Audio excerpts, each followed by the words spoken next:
Right. ఇక రాయపాటి అరుణ గారు కూడా జాయిన్ అయ్యారు. చంద్రబాబు నాయుడు గారు చాలా క్లియర్గా దీంట్లో చెప్పినటువంటి పరిస్థితి, అంటే ఎట్లాంటి క్లూ ఉన్నా ఏమి మీకు తెలిసినా కానీ ఇటు ప్రజలు కావచ్చు, మీడియా కావచ్చు, లేదంటే క్యాడర్ కావచ్చు, అందరికీ కూడా మీకు తెలిసిన విషయం ఖచ్చితంగా వచ్చి చెప్పండి. సో ఎవరైతే హంతకులు ఉన్నారో ఖచ్చితంగా పట్టుకుంటామని అయితే చెప్పినటువంటి పరిస్థితి. ఒకసారి అరుణ గారు నమస్కారం. అరుణ గారు నమస్తే సార్, మీకు ప్యానెల్ ఉంటుంది నమస్కారం. ఏమనిపిస్తోంది ఇదే, అంటే ఒకవేళ ఇట్లాంటిది ఇంకా మనం మీరు పేరు తీయద్దు అంటారు కానీ నేను మళ్ళీ తీయాల్సినటువంటి అవసరం వస్తుంది. సో వాళ్ళకు సంబంధించినటువంటి ఇట్లాంటి సంఘటనలు ఎదురైనప్పుడు ఆయన ఖచ్చితంగా రాగానే ఎవరి మీద వేసేవారు ఈయన ఈ జరిగినటువంటి సంఘటనను? ఇప్పుడు చంద్రబాబు నాయుడు గారు మాత్రం ఎక్కడా కూడా ఏ పార్టీకి సంబంధం ఉందని మాత్రం ఎక్కడ క్లియర్గా ఎక్కడ మాట్లాడట్లేదు. సో ఇదంతా ఇంకా తెలియాల్సి ఉందని మాత్రమే చెప్తా ఉన్నారు. ఎందుకు ఈ విధంగా జరుగుతున్నాయి ఇంకా అక్కడక్కడ కూడా? సో ఇప్పుడు మీ పార్టీకి సంబంధించినటువంటి దాంట్లో కూడా దాడులు కావచ్చు, మీ పార్టీ నేతలపైన ఒక భయాందోళన సృష్టించే పరిస్థితి కావచ్చు, ఇవన్నీ కూడా ఇంకా చేస్తున్నటువంటి పరిస్థితులు ఏం చెప్తారు మేడం? సార్, ఈ విషయానికి వస్తే క్వైట్ గా మా ప్రకాశం జిల్లాలో హత్య రాజకీయాలు అనేవి ఎప్పుడో మా చిన్నప్పుడు అంతరించిపోయాయి సార్. ఈ మధ్య కాలంలో ఎప్పుడు కూడా రాజకీయ హత్యలు అనేవి జరగలేదు. అలాగే ఈ కేసు కూడా ఒకవేళ రాజకీయం అయ్యుండిద్దేమని రాత్రి అంతా వణికిపోయాం చాలా వరకు కూడా. కానీ ప్రైమరీ ఇన్వెస్టిగేషన్ తర్వాత ఎస్పీ గారు ఇచ్చినటువంటి కొన్ని వివరాలను బట్టి ఇది రాజకీయ హత్య కాదు అనేది కొంతవరకు రూఢి అయింది, పూర్తిగా కాదు. వచ్చిన వాళ్ళు కూడా చంపిన వాళ్ళు నలుగురు ఎవరైతే ఉన్నారో వితిన్ 3 minutes లో మర్డర్ చేసి వెళ్ళిపోయారు. ఒక జంటని రూమ్ లోకి నెట్టి గడేయడం, ఒక వ్యక్తిని 28 కత్తిపోట్లు పొడవడం అంతా కూడా 3 నిమిషాల్లో జరిగిపోయింది. అంటే ఎంత ప్రొఫెషనల్ కిల్లర్స్ అయ్యి ఉంటే అంత స్పీడ్ గా ఆ స్థాయిలో అంత క్రూయల్ మర్డర్ చేయగలిగి ఉంటారనేది మనం ఊహించాలి. ఇక పైగా మాటలు వచ్చిన నలుగురులో కూడా నలుగురు 20 ఏళ్ల లోపు వాళ్లే ఉన్నారని చెప్పేసి ప్రత్యక్షంగా చూసినటువంటి సాక్షి చెప్తున్నటువంటి విషయము. పైగా ఒక్క వ్యక్తి మాత్రమే తెలుగు మాట్లాడుతున్నారు, మిగతా వాళ్ళు వేరే లాంగ్వేజ్ ఏదో మాట్లాడుతున్నారని చెప్పేసి కూడా అతను వాంగ్మూలం ఇచ్చాడని చెప్పేసి తెలుస్తుంది. ఈ విషయం మీద వాళ్ళు ఏదో మేము వైసీపీ పార్టీ లాగా రాజకీయ లబ్ధి పొందుదాం దీంట్లో కూడా అని చెప్పేసి మా ఇష్టారీతిగా మేమేదో ఒక మసాలాలు వడ్డించి బయటకు వదిలాము అంటే, రీసెంట్ గా మనం ఒక విషయం చూసాం సంఘటన రాష్ట్రంలో, ఫాస్టర్ ప్రవీణ్ గారి మృతి కేసు. ఎవరి ఇష్టారీతిగా వాళ్ళు ఊహించుకొని కేసుని ఎన్ని రకాలుగా తప్పుదారులు పట్టించారో, ఎంత కాంప్లికేట్ చేశారో ఆ విషయం మనందరికీ తెలుసు. ఇప్పుడు ఈ విషయాన్ని మేము కూడా దీన్ని కూడా రాజకీయంగా వాడుకోవాలనుకుని అలా చేస్తే నిజంగానే సభ్యత సంస్కారం లేనటువంటి వ్యక్తులుగా మేము చూసారు కదా. చంద్రబాబు నాయుడు గారు ఎక్కడా కూడా అసలు ఇది ఈ పార్టీ చేయించింది, ఈ పార్టీ చేసింది, ఈ వ్యక్తి ఇన్వాల్వ్ అయ్యాడని ఎక్కడ కూడా మాట్లాడలేదు. వాళ్ళైతే ఖచ్చితంగా అదే అనేవాళ్ళు ఖచ్చితంగా రాగానే. కేసు అవును సార్, అండర్ ఇన్వెస్టిగేషన్ లో ఉన్నటువంటి కేసు, ఇప్పటికీ ఎలాంటి క్లూస్ దొరకకుండా ఉన్నటువంటి కేసులో మనం ఇష్టారీతిగా మాట్లాడితే అది ఖచ్చితంగా అన్యాయమే జరిగింది తప్ప న్యాయం జరగదని చెప్పేసి నమ్మినటువంటి ఒక నాయకుడిగా ఆయన ఉన్నారు కాబట్టి చాలా క్లియర్ గా మాట్లాడారు ఆయన.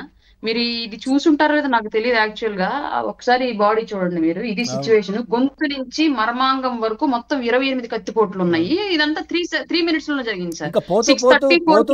గొంతుకొచ్చేసారంట అన్నిసార్లు. అంటే ఎంత కక్ష పెట్టుకున్నారా, లేదంటే ఎంత మీరు అంటున్నట్టుగా ప్రొఫెషనల్ కిల్లర్సా, లేదంటే అసలు ఏంటో అర్థం అవ్వట్లేదు.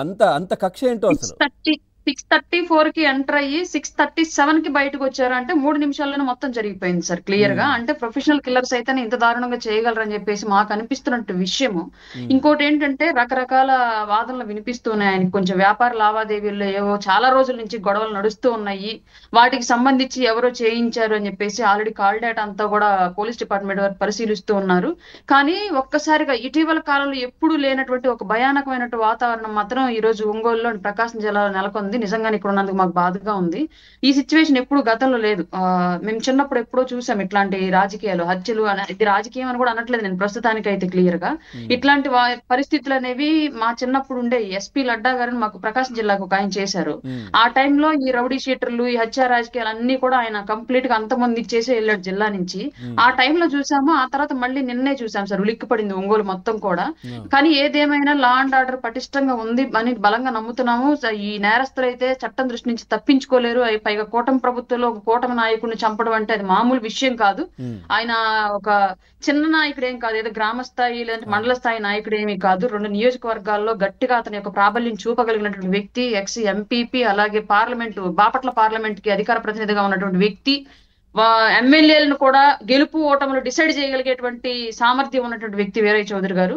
అట్లాంటి వ్యక్తి ఇవాళ ఇంత దారుణమైనటువంటి హత్యకు గురవడం అనేది నిజంగానే దిగ్భ్రాంతికి గురి చేసినటువంటి విషయం. కాబట్టి ఖచ్చితంగా దీని మీద చట్టం ముందు ముందు ఇంకా చాలా సివియర్ గా చర్యలు చేపట్టి ఇది నేరస్తుల్ని పట్టుకోవడంతో పాటు ఇలాంటి నేర ప్రవృత్తి ప్రకాశం జిల్లాలో మళ్ళీ ఇంకొకసారి జరగకుండా కట్టడి చేసిన బాధ్యత అయితే కూటమి ప్రభుత్వం తీసుకునిద్దని బలంగా నమ్ముతున్నాను సార్. రైట్ మేడం, ఇదొకటి. ఇది ఇప్పుడు ఇక్కడ ఎవరు కూడా ఎవరికి అంటగట్టట్లేదు, ఎవరికి మాట్లాడట్లేదు, పూర్తిగా ఇన్వెస్టిగేషన్ జరుగుతోంది, ఇది ఓకే.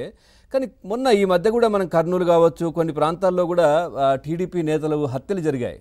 సో వాళ్ళపైన రాజకీయ హత్యలే క్లియర్గా దానికి సంబంధించి తెలిసిపోయాయి. ప్రత్యర్థి పార్టీ వాళ్ళు ఆ విధంగా చేశారని చెప్పేసి. ఎందుకు అంటే ఒక మానసిక స్థైర్యాన్ని దెబ్బకొట్టడం కోసమా, ఎందుకు జరుగుతున్నాయి ఇవి?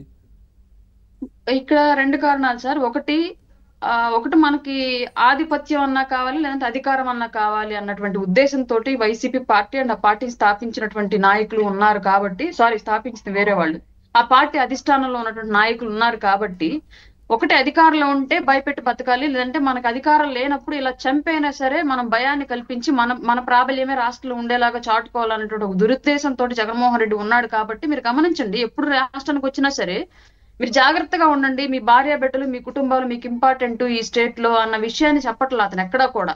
10 ఏళ్ల తర్వాత నెక్స్ట్ మళ్ళీ మనమే వస్తాము, ఇప్పుడు వీళ్ళు చేసిన దానికన్నా 10 రెట్లు మనం ఎక్కువ చేస్తాము, కాబట్టి మీరు ఎవరు తగ్గద్దు, ఎవరు భయపడద్దు అని చెప్పేసి రెచ్చగొడుతున్నాడు. రెచ్చగొడితే ఏం జరుగుతుంది? ఆటోమేటిక్ గా రెచ్చగొట్టిన వ్యక్తులేమో బెంగళూరు ప్యాలెస్ లో ఉంటున్నాడు, రెచ్చిపోయిన వాళ్ళేమో జైలులో ఉంటున్నారు, వాళ్ళ చేత బలైన వాళ్ళేమో ఇలా టీడీపీ కార్యకర్తలాగా లేదా జనసేన కార్యకర్తలాగా దాడులకి ఇబ్బందులకి గురవుతున్నారు. అంటే ఇక్కడ నాయకుడు నడుపుతున్న తీరును మనం ఎగ్జాంపుల్ కి తీసుకోవాలి.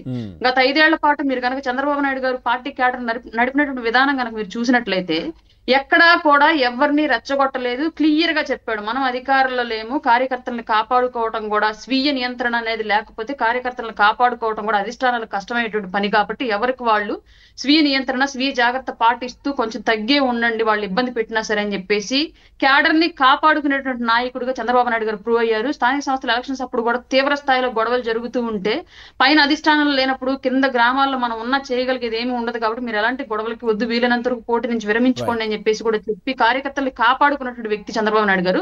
బట్ వాళ్ళది చేతగాక, రాజకీయ పరిపక్వత లేక, ఇంకా ఫ్యాక్షనిజం భావజాలం పోక కార్యకర్తలను రెచ్చగొట్టి, అయితే వాళ్ళ కార్యకర్తలను ఇబ్బంది పడేలాగా చేస్తున్నాడు, లేదంటే వాళ్ళ కార్యకర్తల మూలంగా కూటమి నేతలు అయినా సరే ఇబ్బందులకు గురయ్యేలాగా చేస్తున్నటువంటి